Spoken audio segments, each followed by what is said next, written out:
प्रभु यीशु मसीह के मधुर और मीठे नाम में आज दिनांक 15 जुलाई दिन शुक्रवार को हम आप सब अपम के श्रोताओं का हार्दिक स्वागत करते हैं। आज के दिन के लिए जो वचन है वो लिया गया है प्रेरितों के काम उसका 13 अध्याय 22 पद।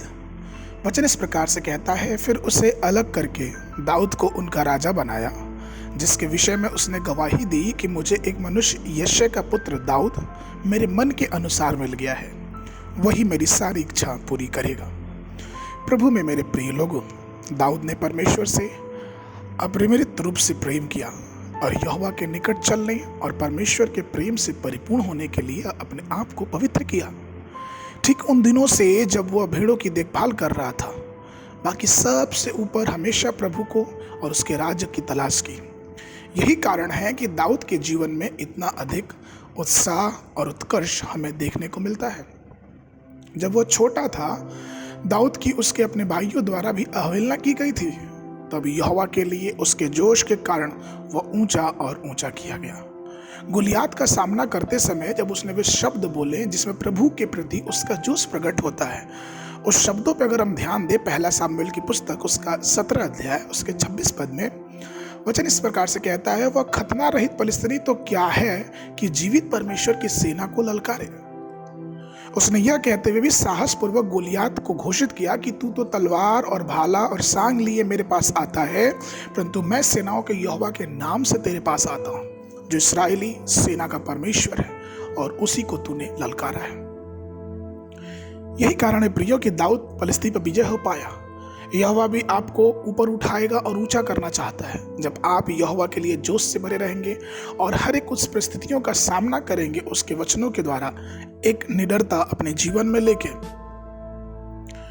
दूसरी जो चीज है वो ये है कि दाऊद को परमेश्वर की बुद्धि विरासत में मिली थी। पवित्र शास्त्र कहता है, पहला सामुएल उसका 16 उसका 18 पद में, कि तब एक जवान ने उत्तर देके कहा, सुन, मैंने बैतलहमी यिशै के एक पुत्र को देखा है जो वीणा बजाना जानता है, और वो वीर योद्धा भी है और बात करने में बुद्धिमान और रूपवान भी है, और यहोवा उसके साथ रहता है।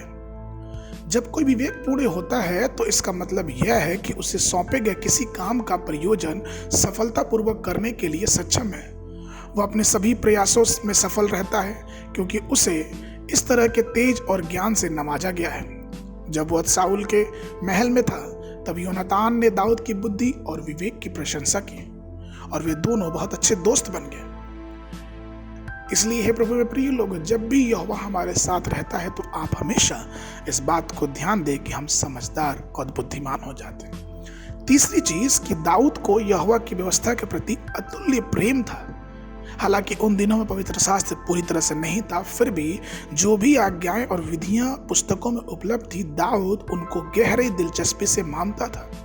इसलिए तो दाऊद उस व्यवस्था के विषय में कहता है कि धन्य वो व्यक्ति जो यहोवा की व्यवस्था पर रात दिन ध्यान करता रहता है और उसकी आशीषों का पालन करता है। प्रभु मेरे प्रिय लोगों, इसीलिए दाऊद को कहा गया है कि दाऊद परमेश्वर के मन के अनुसार चलने वाला व्यक्ति था। आइए हम और आप भी प्रभु यीशु मसीह को अपने सारे मन, अपने सारे प्राण और अपनी सारी बुद्धि से प्रेम करें, उसके वचन के अनुसार अपने जीवन को बिताएं और प्रभु से सभी आशीषों को मांगें, क्योंकि वो हमेशा हमें विजयी बनाने के लिए तैयार रहता है।